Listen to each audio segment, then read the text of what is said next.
Do you really believe in the perfect murder? Yes, absolutely. On paper, that is. But I doubt if I could carry it out. Oh? Why not? Well, because in stories, things usually turn out the way the author wants them to, and in real life, they don't.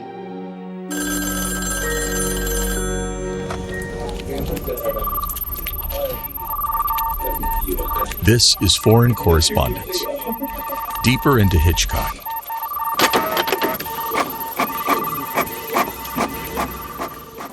Welcome to the 39th episode of Foreign Correspondence Deeper into Hitchcock podcast. My name is Michał Oleszczyk, and I'm joined, as always, by my co-host, Sebastian Smoliński. Hello. We are two film scholars from Poland who go through Alfred Hitchcock's filmography in chronological order, and today it's finally time for us to discuss the only 3D entry in Alfred Hitchcock's filmography, Dial M for Murder. Last time we discussed I Confess, and this time we go into a film that's shot in color, as I mentioned, and in a 3D in 1954. So 70 years ago. And we will have a very special guest today. Sebastian, tell us who is about to join us. Probably the biggest Hitchcock fan and Hitchcock scholar in the internet, in the world, perhaps, Joel Gunz. We're very happy that he accepted our invitation. He's the president and host of HitchCon, a wonderful Hitchcock conference that I had the pleasure to attend in 2022. He is also the editor of the Hitchcockian Quarterly, writer, filmmaker, film scholar, and a passionate person who brings people together, people who love Hitchcock. So he's the person that we've reached out to him very early. We've met each other some time ago, and we're waiting for this particular episode because Joel himself indicated that he wants to discuss Dial M for Murder with us. Yes, Joel is an incredible person, really, and we are so happy to be able to talk to him. You can also find some more information about him and about some incredible online activities that he organizes, all focused on cinephilia and Hitchcock as well, at an address that tells it all, mcguffin.media. Even the name of the website pays tribute to Alfred Hitchcock. I'm very excited, so let's invite Joel and let's discuss this 3D crime thriller from 70 years ago. So, our guest is with us, and it's a great pleasure to welcome Joel Gunz. Hello, Joel. Hello. Glad to be here. Well, thank you so much. It's really fantastic, and I just want our listeners to know that this is definitely the most globe-trotting episode of Foreign Correspondence ever, because each of us, Sebastian, Joel, and myself, we are in very different locations. Joel is actually speaking to us from the Pacific Northwest. I'm in Midwest, in Illinois, and Sebastian is in Warsaw, in the home base of Foreign Correspondence. So it's a thrill to be discussing Dial M for Murder in this company and in this fashion. Dial M for Murder is a film that I would say is not universally loved. It's not particularly reviled either. It's usually seen as this small-scale entry into Hitchcock's filmography that usually gets overshadowed by the next film in that filmography, and I mean, of course, Rear Window, which will star Grace Kelly as well, and which was such a huge success, actually the biggest financial success in Hitchcock's filmography, that, you know, this small-scale earlier film based on a successful play by Frederick Knott tends to be a little bit overshadowed, maybe not as often revisited as other Hitchcock's masterworks. And just as a matter of anecdote, I can say that I haven't revisited since I first saw it more than 25 years ago. So this yesterday's screening for me, and I watched it on Blu-ray, was really the first screening since that time. So I never sort of got around to it. And so maybe I will just start by saying that it was a very pleasant surprise for me, because actually I do remember when I watched that film in the early stages of my unhealthy cinephilia, that I thought it was a minor Hitchcock. I definitely felt, this is so talky. This is so, stage-bound, and it's so tied to the single location. And even then, I thought that the play had this whiff of something very antiquated about it, like this very old-fashioned crime play that I wasn't surprised that it was popular in the 1950s, but I did feel that it was a little bit antiquated. And yesterday, when I rewatched it, I sort of braced myself for the experience. Of course, I didn't have the chance to watch it in 3D. I don't own a Blu-ray 3D player, but still, I was surprised by how captivated I was by it, how fun it is, how heartless it is. It's one of the most absolutely cynical films, I think. That, people are betraying each other, murdering each other, and yet, the polite conversation is never interrupted. It's incredible. We will talk about it. But I want to say it's definitely, it won't enter my pantheon of favorite Hitchcock films, but it is a fun, inventive, interesting Hitchcock film that I was glad I finally came round to appreciating. So I don't know what's Joel's takes and Sebastian's takes, so you guys take it away. What's your take on Dial M for Murder? Well, so it's one of my favorite Hitchcock films of them all. I've lost count of how many times I've seen it. Actually, the first time I saw it was back in the 90s, and it had come to art house cinema in 3D on 35 millimeter. And I figured this is a once in a lifetime, once in a decade chance to see it in that format. So it ran for a week, and I watched it every night. And by Wednesday, the doorman at the theater, Jimbo, he took pity on me and just started ushering me in for free. He figured I'd paid my dues enough. You could do that in the 90s when you had the freedom and the power. And then I'm taking notes, during the more brightly lit scenes, and I've got those notes to this day, and they're kind of a cherished part of my scholarship. And then flash forward a few years, it comes out on Blu-ray DVD, and I rushed out to get a player actually just to watch it. And then you got to pay $40 a pop to wear the special glasses to watch your Blu-ray. So, which times two, because I've got a girlfriend. So it was a pretty expensive endeavor, but the Blu-ray 3D is sharper, I think, than even the film. Like we're watching it in clearer, sharper resolution than even Hitchcock himself, got in the screening room. And so it really opens itself up to the same kind of rich analysis of a film. It's almost a correlation to the fact that we can watch a film on DVD and hit pause and rewind and freeze frame. Now we can see 3D in a way that audiences couldn't, see the film originally and then study it in that ultra close way. And it rewards, I think, that close viewing. In fact, not to put too fine a point on it, and of course it's all a matter of opinion and subjectivity, but it's generally been dismissed as fluff Hitchcock, puff Hitchcock. But the more you watch it, the more you pull out of it. And I would even advocate that it's maybe a minor masterpiece. If we can call Rope an experimental masterpiece of the long take, and of course that's up for debate, then maybe we can call this a minor masterpiece of 3D. And it's certainly, in terms of influence on 3D filmmaking, it's the one to watch. It's the one to beat. I'll be happy to dig deeper into that with you and to ask you what specifically you like about it. Let me just say my own perspective shortly on Dial M for Murder. I've always liked it because I like the cast a lot, especially Ray Milland, and Michał mentioned the tone, which is so cynical of the movie, but also funny in a very British way. I totally forgot it's set in London. I didn't remember that.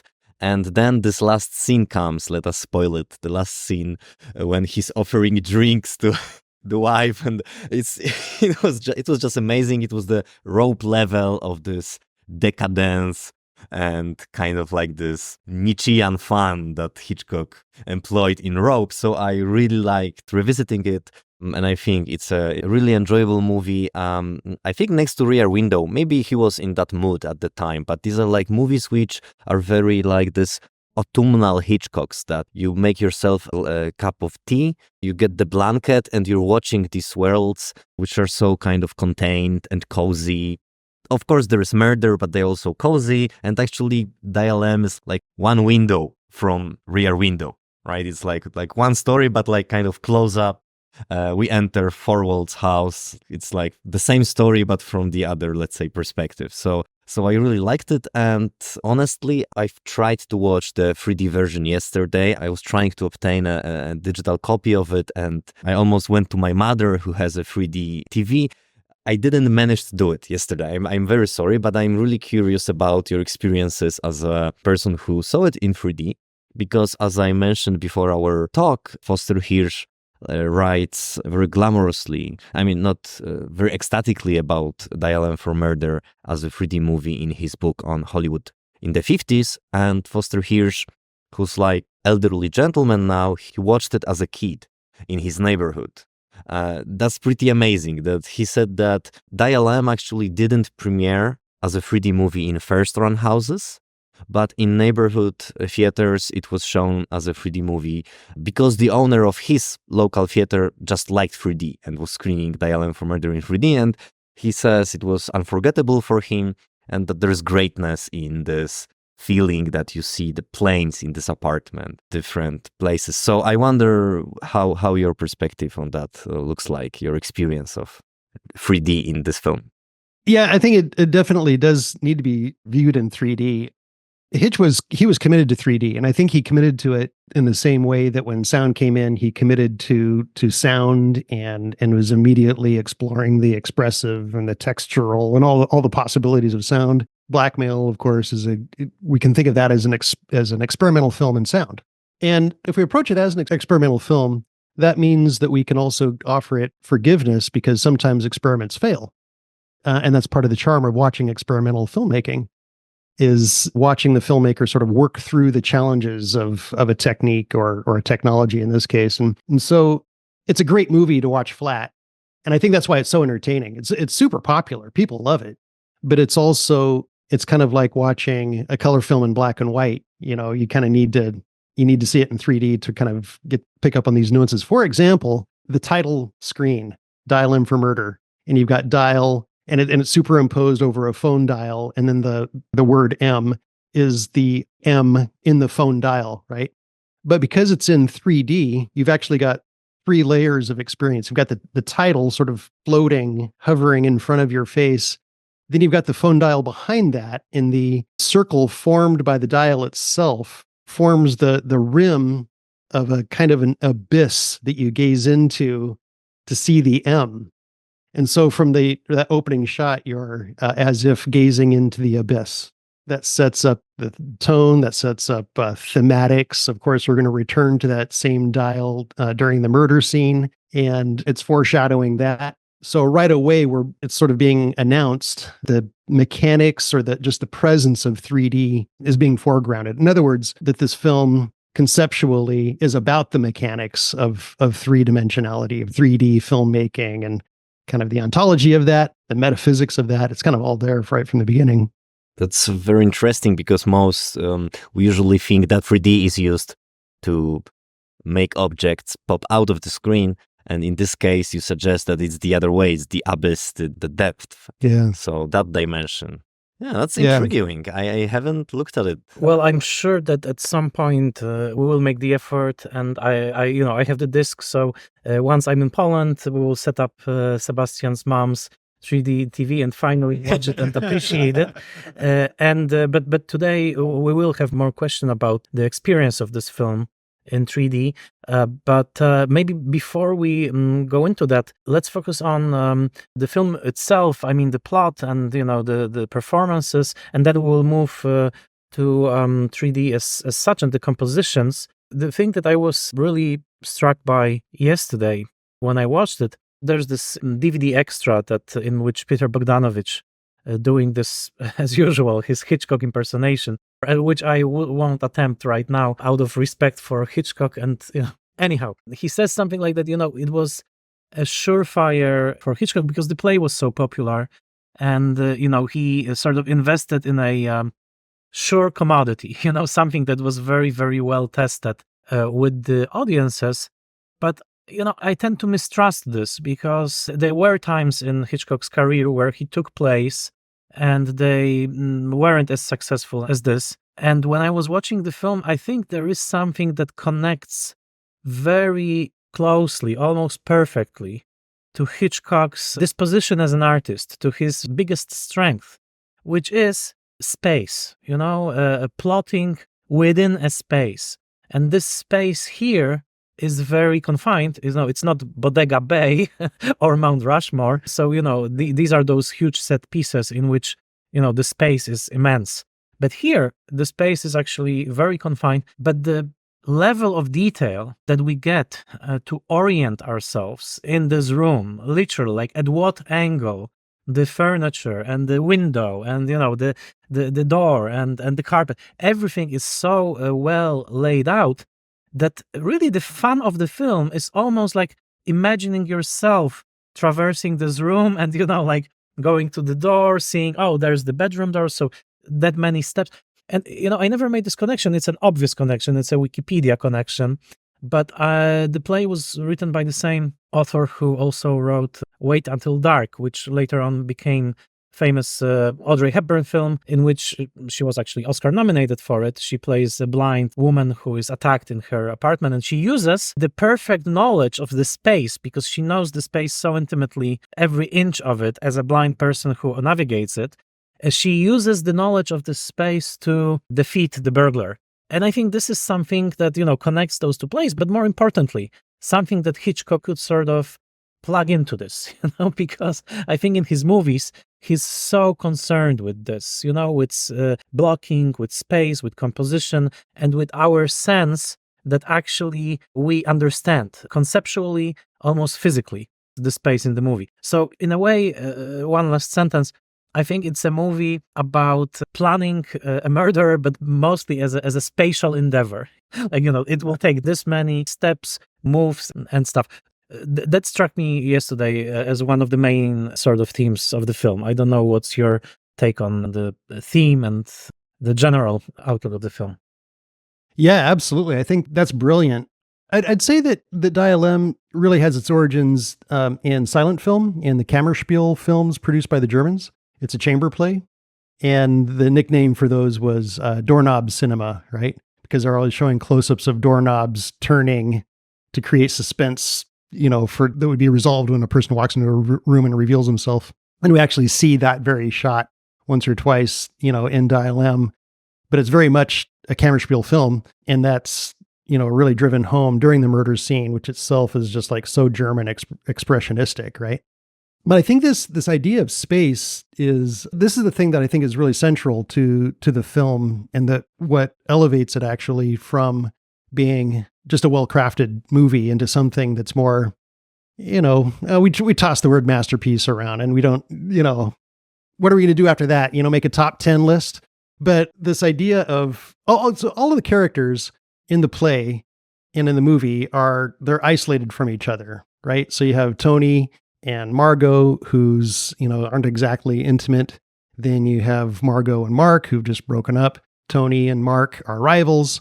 Inspector Hubbard, he's in his own little world. And so all these people are sort of compartmentalized.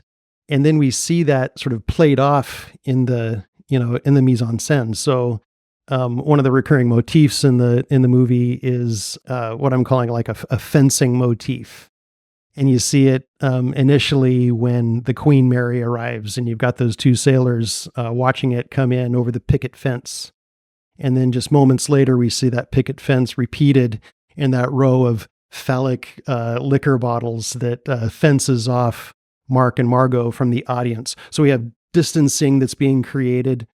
But the entire conceit of the film is that it gives us this privileged view. It allows the audience to cross the threshold and walk among the actors in a play.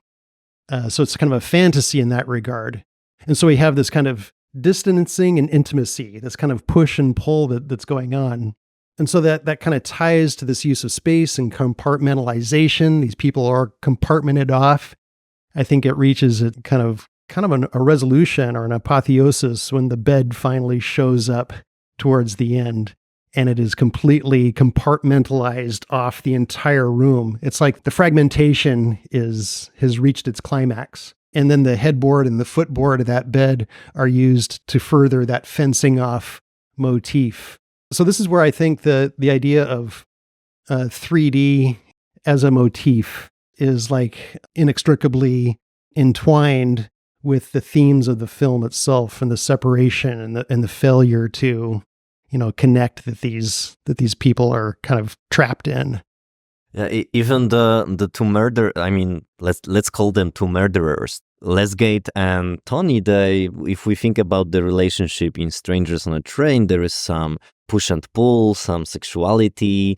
It's kind of sexy, sinister, but there are some emotions, and it's interesting because you're saying about these like people being so separate, and even though they are plotting together, they are immediately against each other because they are blackmailing each other from the very first moment, and murder doesn't connect them on this emotional level, which is interesting, quite. And the moment with the bed, I also was struck by this scene because, as Michał said, and as you're saying about the importance of mapping this place, it's one of the biggest shocks in the movie when we suddenly enter the bedroom, right? Because that's the place which we haven't seen, and there is this very Hitchcockian aura of something degenerate about it. There is this comment by Mark, I'm not surprised you're not sleeping there, right? There's like the space is dark, it's never lit. I mean, when the camera is in the bedroom, I think the room isn't lit.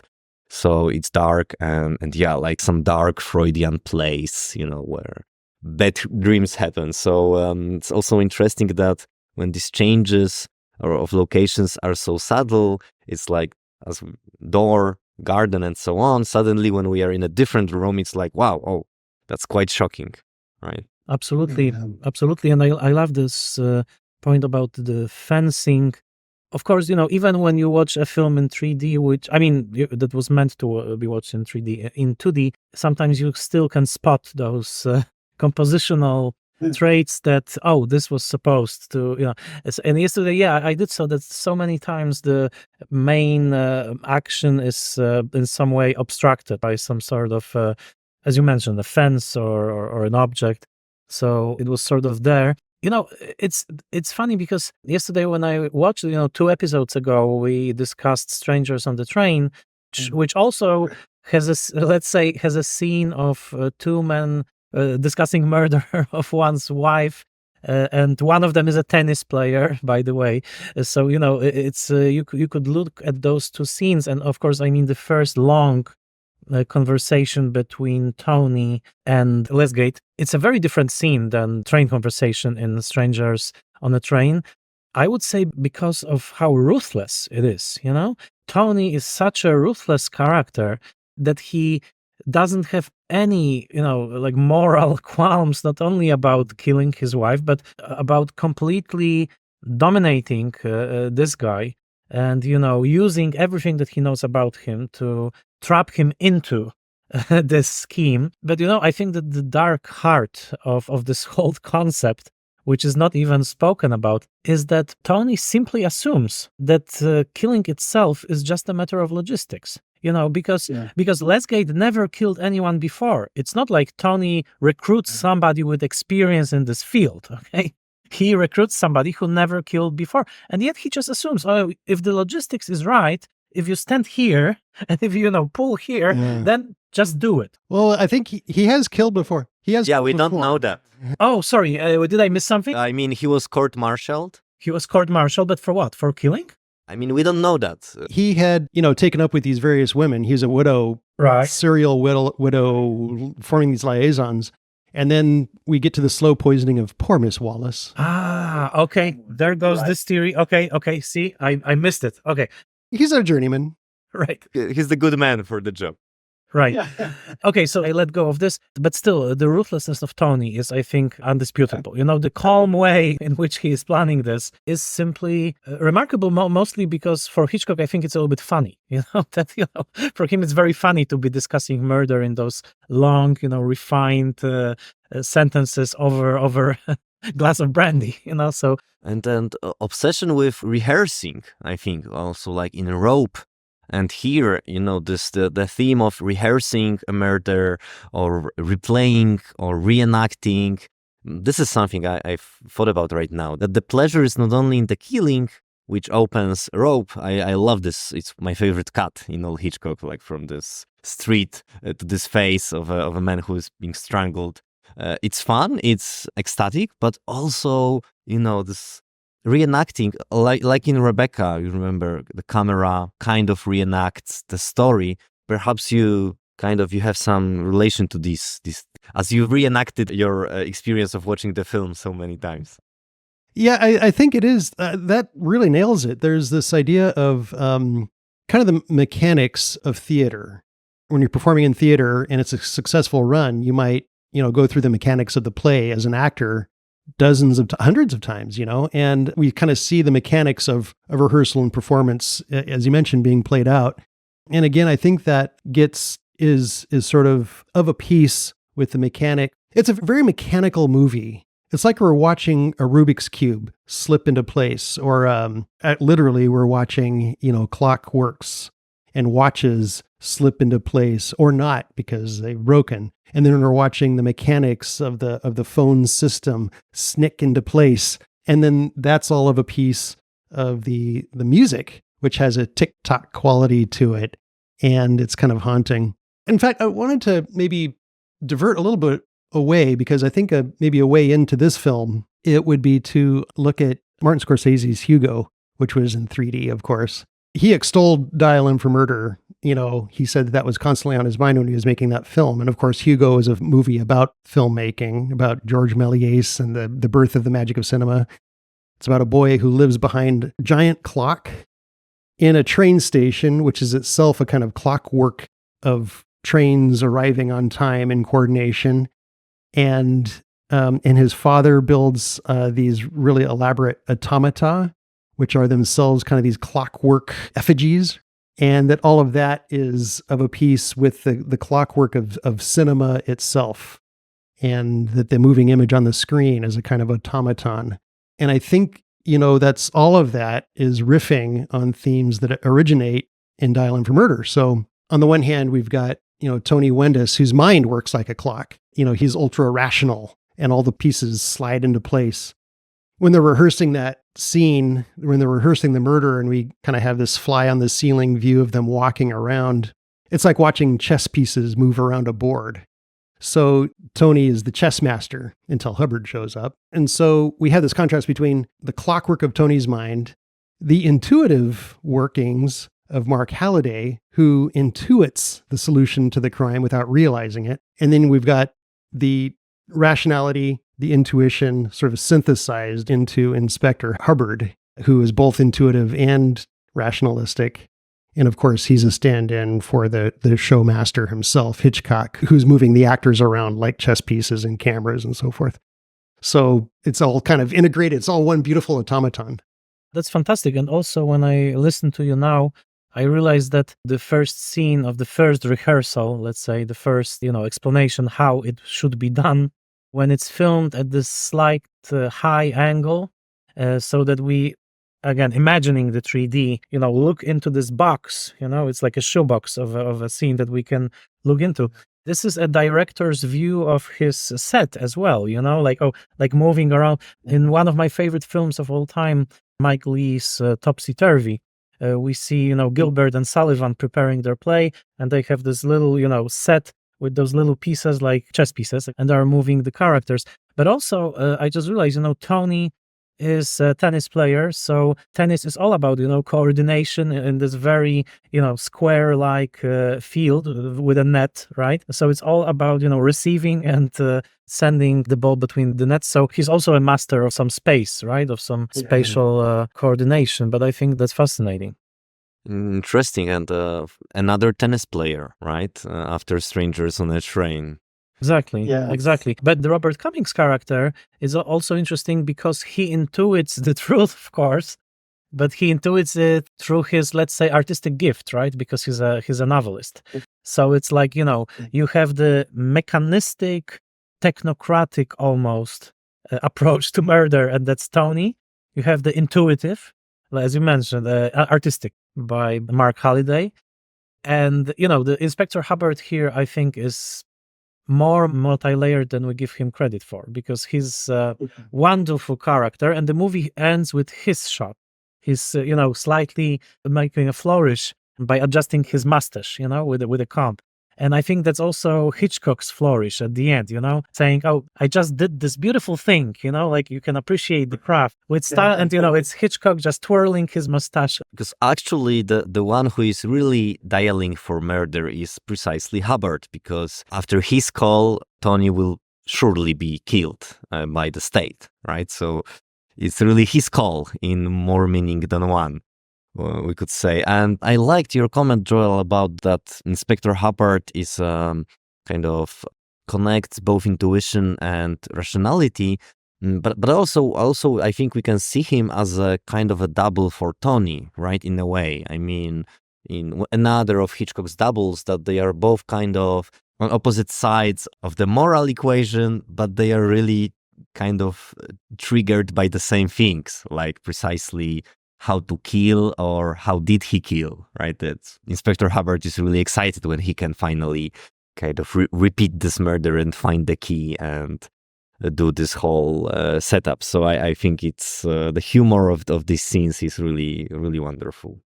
Yeah, it's kind of a hierarchy of authority that he sets up, that Tony is originally the sort of the master of the scene, and then Hubbard shows up to supplant him. And we see the same thing happen in Rope, right? That Philip and Brandon are the masters of the scene. Really, Brandon is. And then until Rupert, the James Stewart character, shows up, and all of a sudden he pulls the rug out under them, and he's in charge. But then in both of those movies, and in every Hitchcock movie, through his cameos and so forth, we're never far from realizing or remembering that Hitchcock is the true master of the scene. And all of these characters are just pawns in his game. And in a way, even famous Hitchcock cameo in this film, he's one of the figures at the photograph hanging on the wall. That's the only Hitchcock cameo that literally remains through the whole film, because that photo is always there in the background, right? I mean, we don't focus on Hitch's face, but it's there. So we know that Joel prepared some stills for us to analyze. So maybe we can look at some specific shots of and have. Oh yeah, This is great, because we have never made it that way. I hope this doesn't throw a monkey wrench into the clockworks. No, it's fantastic. And I love that actually this shot repeats the opening shot, because it's also a finger pointing, right? Like on the telephone dial. Please let us know what are some of your favorite compositions in this film and why. Well, okay, so yeah, you're bringing up the cameo, and I just thought it was a lovely way to talk about the relationship between 3D and flat. So I think it's fascinating that Hitchcock makes his appearance. He makes his customary cameo not through a three-dimensional walk-in, but flat, in a non-3D moment. And like you mentioned, we got that finger, but that finger is only there for maybe 4 or 5 frames of the shot. For most of the shot, we see just the picture itself.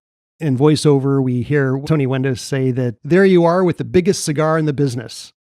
And so we got Freudian phallicism. We've got an allusion to Hitchcock being the biggest cigar in the business, in the film business, you could say, a little bit of braggadocio, as well as just, this kind of ridiculous photo of Lesgate with that giant, Churchill in his jaws.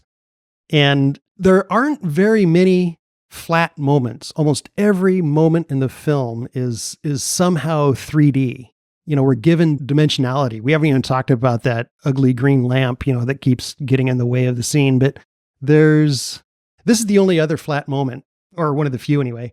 And of course, what we're looking at here is Mark and Margot. They're in a clutch. They've been kissing. And then Tony shows up outside the door, and we cut to the door because we've heard the noise. And all we see is this white door and white wall and a little bit of like grayish chair in the corner. In other words, it's kind of like a movie screen. And then we see their shadows projected on that door like a shadow play.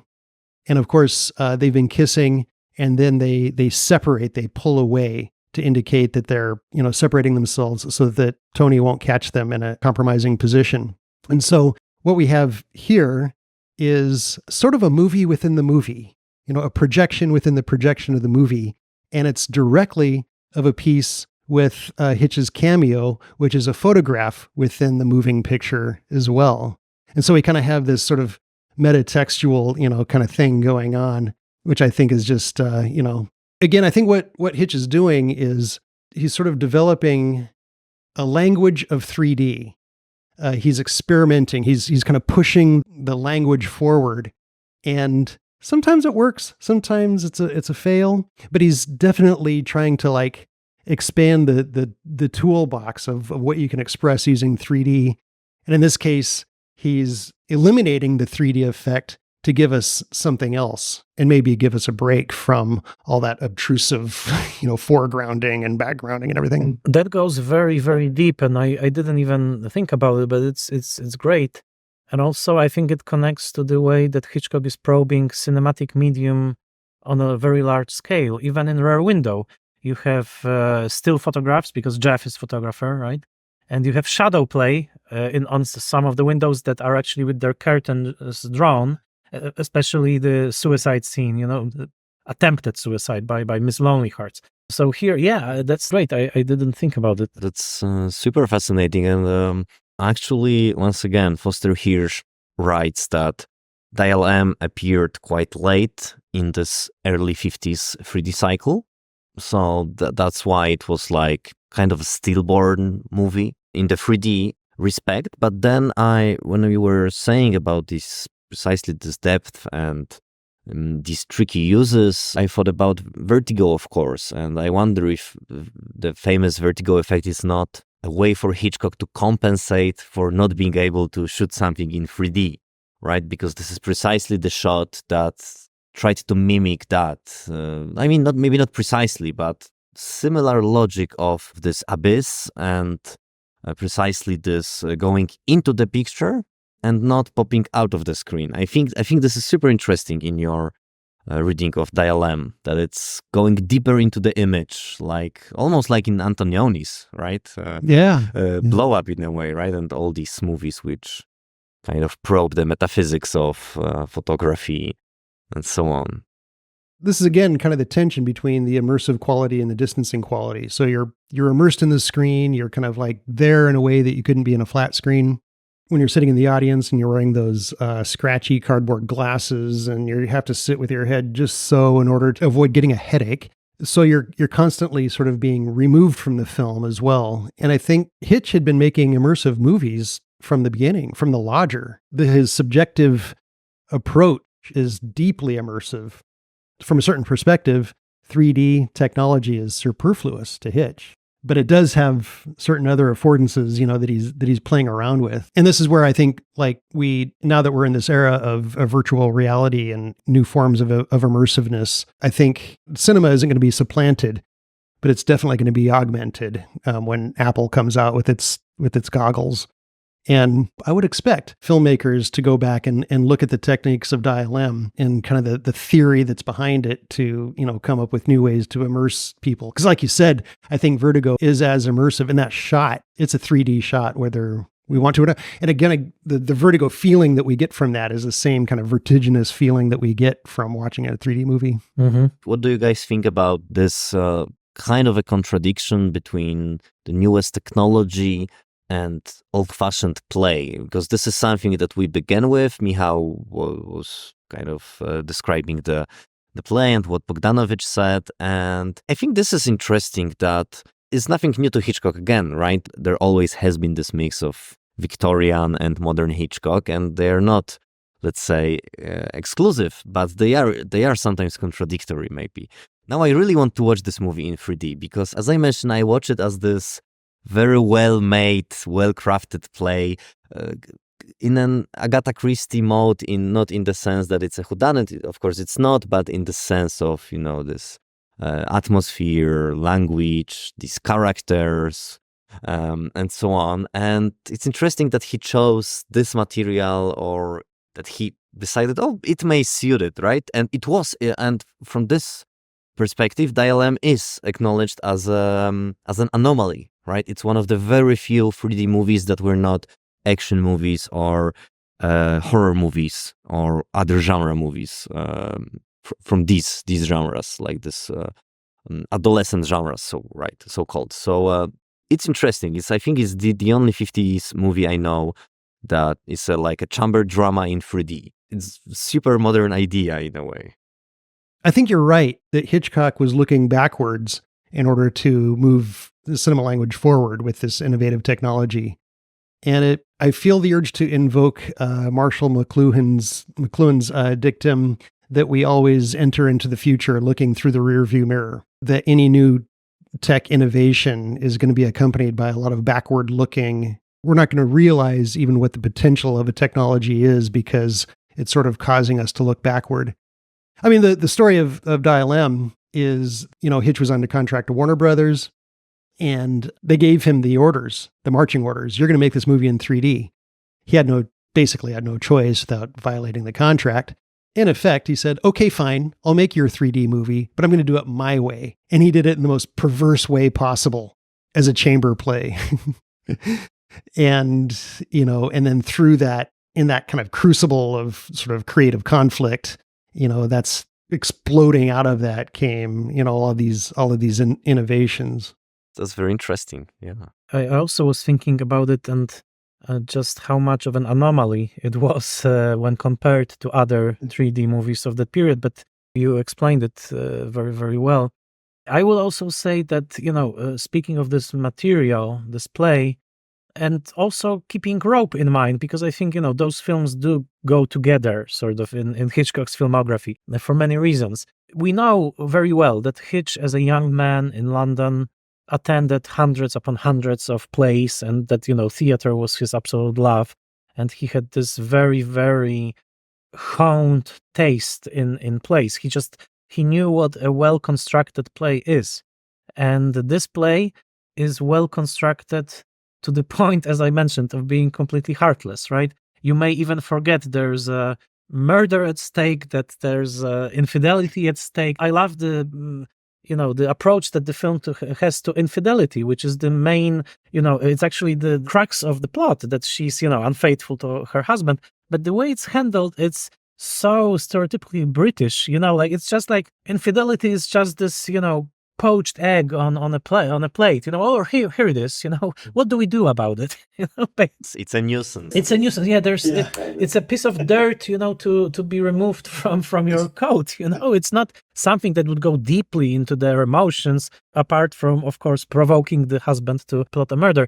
But the play is so designed as a crowd pleaser that it even has this line about having a drink as the very last line, because it's almost directed to the audience, saying, oh, now you can go, you can have a drink, because you've enjoyed your evening, right? So it's time for drinks. I usually have a martini, not too watery. Exactly.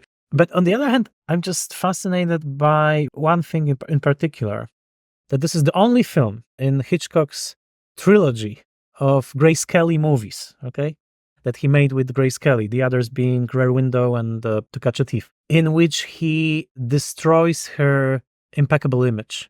Because in the second half of the movie, she looks, bad. She looks horrified. She's physically destroyed. She has bags under her eyes. Her hair is disheveled. She starts out as this gorgeous, let's say, Grace Kelly. But then in the second half of the film, you sort of see that something was broken inside of her.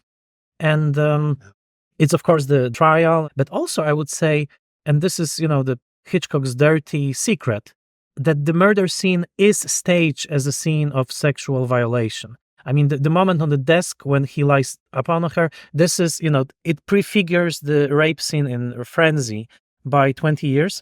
And the way it's staged, it is staged as an image of sexual violation in 3D, no less. With the audience in the position of the, let's say, violated victim, right? So no wonder that, Grace Kelly's character is so shaken in the second half, because this film actually gets very, very, very, very close to putting this image of, of a woman being violated on the big screen. So I wanted to ask about this centerpiece, because the whole film, this is the centerpiece of, the camera circling Grace Kelly around the phone, the scissors. What do you guys think about this, as it were, the climax of the film, in a way? You could say that it's the whole reason that Hitchcock made the movie, was so that he could film this murder scene. And there's so much going on in it. Like you said, it's, like Truffaut said, that you create your love scenes like murders and your murders like love scenes. And this film is a paradigmatic example of that. And it's so sexualized.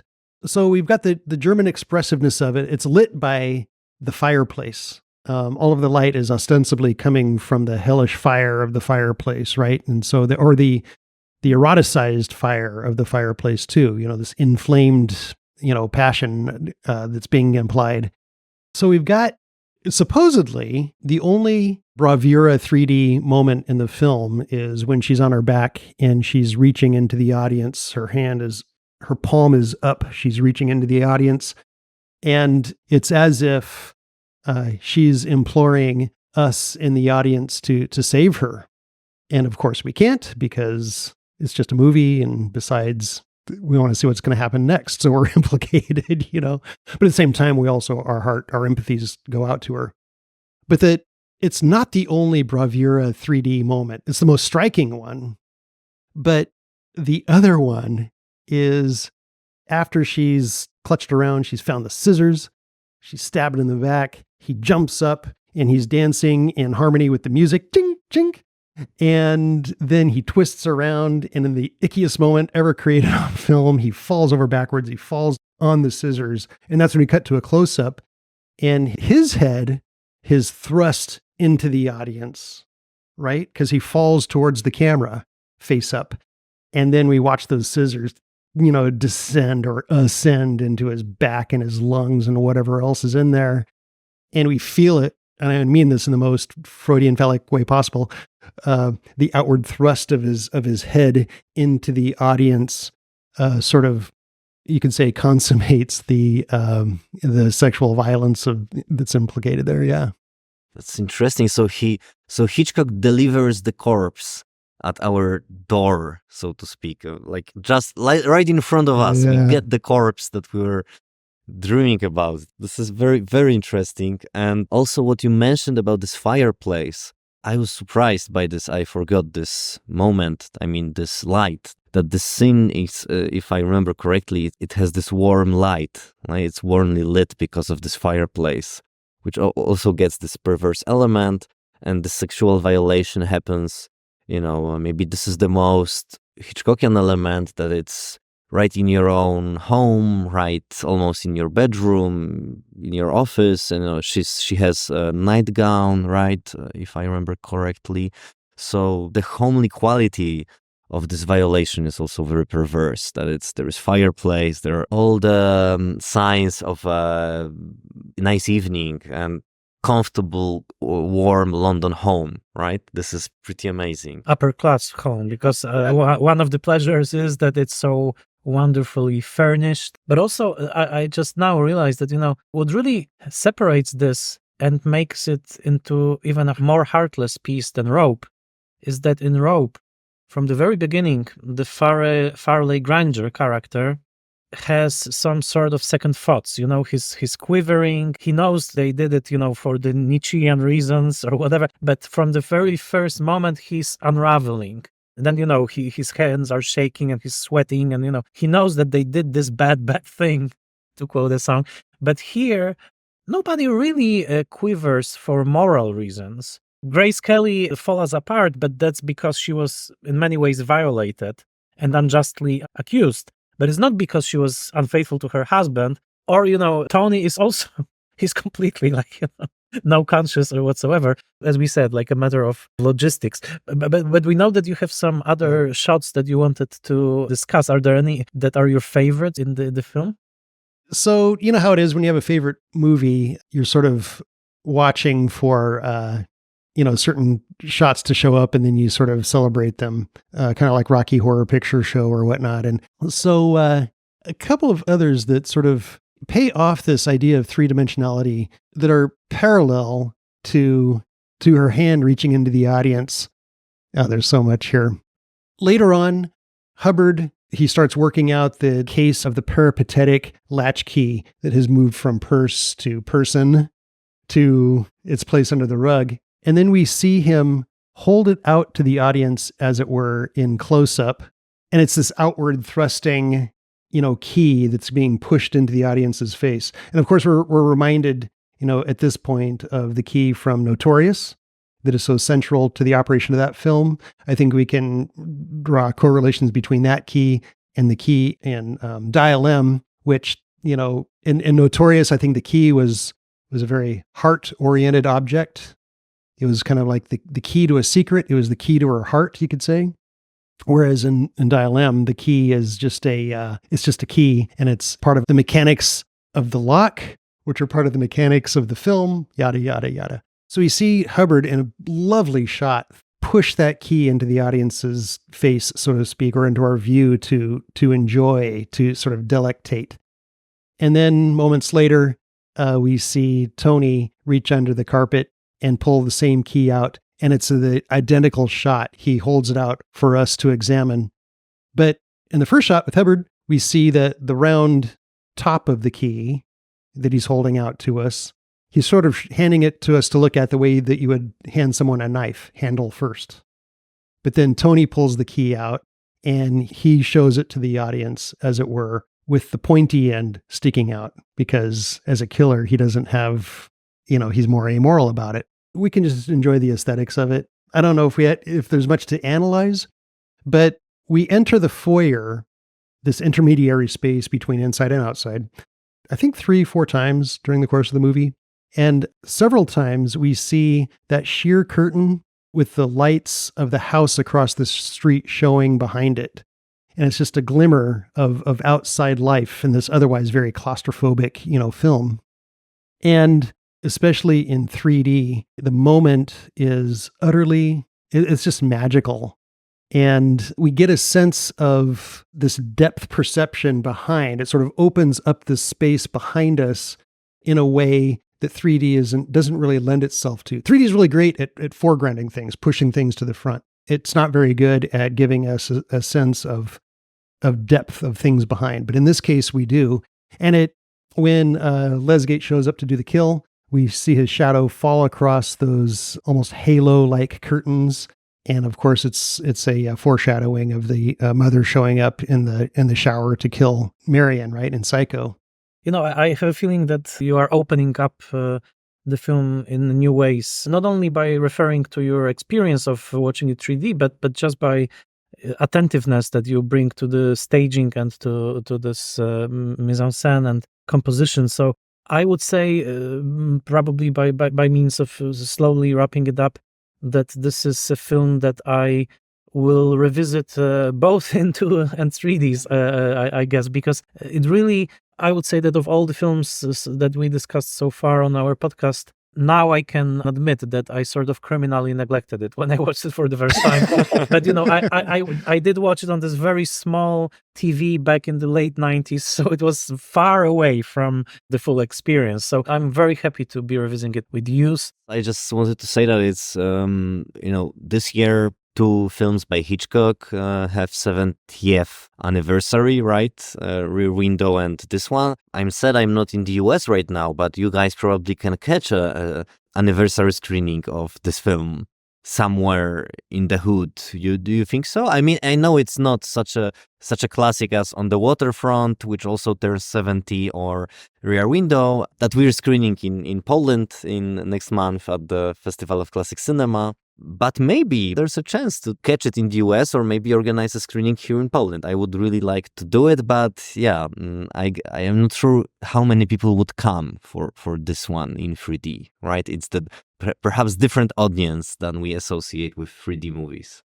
Well, for one thing, here in the States, so I don't know how it is in Poland, but Dial M is actually really a favorite movie. People listed it because it's just entertaining and it's an easy get, you know, it's not too complicated. And, you know, and the dialogue is glittering and Tony Wendis, you know, delivers those spiteful lines with such aplomb, you know, and Grace Kelly is lovely in the first half anyway. And my observation, whenever it's been shown in 3D, it's been a packed house. So because it's kind of it's an anomaly too. And so it's going to get curiosity seekers. And hopefully it will happen as well. Just for our listeners' sake, I will say, because our podcast is listened by many people both in Poland and outside of Poland, that Sebastian right now is, together with his wife, Patrycja Mucha, They are co-artistic directors of Timeless Film Festival, which will be in its first edition, which I will sadly be missing because of my Fulbright scholarship here in Chicago, but I will definitely be there next year. Anyhow, Timeless Film Festival will have its first edition in April in Poland, an event filled with film classics, variously defined. And I hope that in time it will also build an audience of international film fans from across Europe, or maybe even from across the States, who knows? But hopefully this will be exactly the place in Poland where a 3D screening of Dial M for Murder will one day happen. So thank you for these kind words, and yeah, definitely.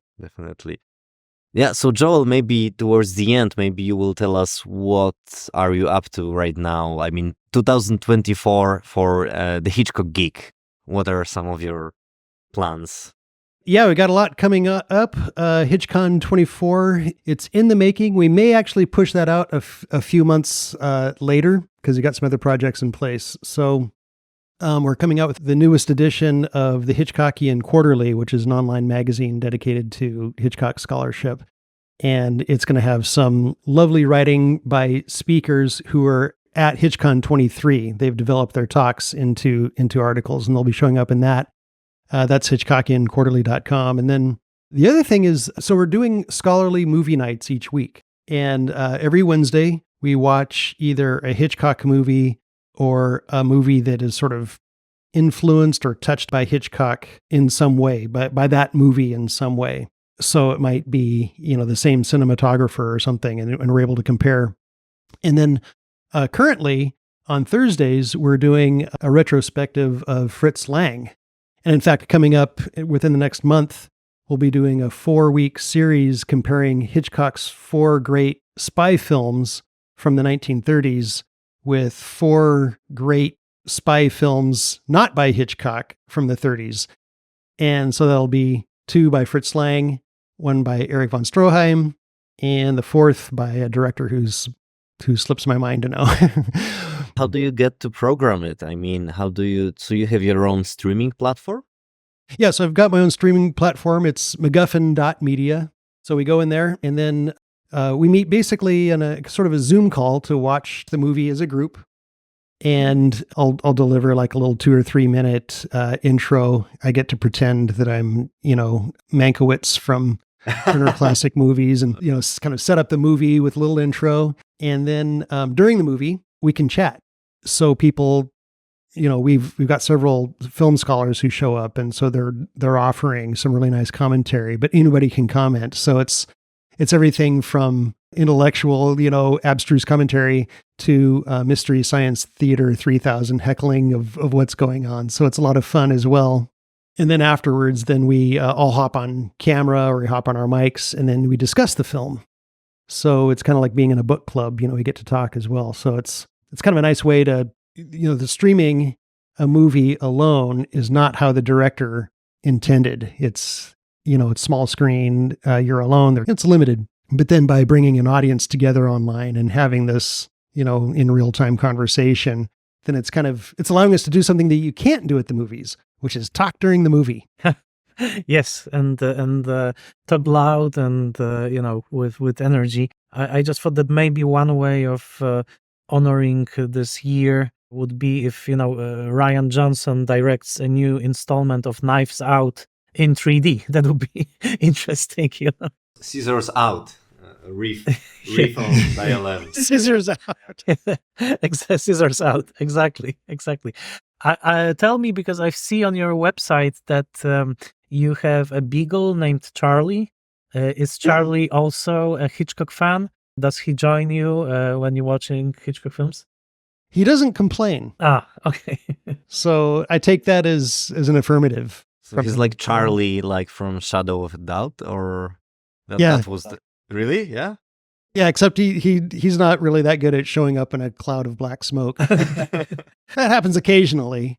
Whatever you do, don't screen Rear Window for him, because the fate that the dog meets in that film could traumatize Charlie. So But well, this was a pleasure and a real honor, and thank you so much for bringing your knowledge and passion to our podcast, and thank you for nice words about our work. And we are sure that throughout this making of this podcast, we are meeting so many wonderful Hitchcock fans and scholars, and it's a real community. So thank you again. It was really fantastic. Thank you. Thanks for having me. It's been my honor, and it's great to really get into it with people who are so knowledgeable, breadth-wise, depth-wise, diagonally, 3D wise. Yeah. 3D conversation. Thank you, Joel. It was really 3D with the three of us. Wow, I'm so happy that Joel found the time to join us. It was really wonderful, and thank you, Sebastian, because you met Joel first and you made the contact, and I'm so happy that he shared his knowledge and the love of Hitchcock with us. Yes, that was amazing, and brand new way of discussing Hitchcock during podcast meetings. So looking at images, let us know how it translates to listeners. What is your experience with us digging a bit deeper into some images and shots that Joel chose? For me, at least, it was a very exciting way to see the movie live, let's say, while we were discussing the film. So thanks to Joel, the name of our podcast has just gained a new dimension. We truly went deeper into Hitchcock today. Yes, and I also want to thank you, and please keep listening, keep liking us on Facebook, sharing the podcast, rating it on iTunes. And we can't wait because a big film is coming up in our journey through Hitchcock's filmography. This film will, of course, be Rear Window. So thank you for listening to another episode of Foreign Correspondence. Deeper into Hitchcock.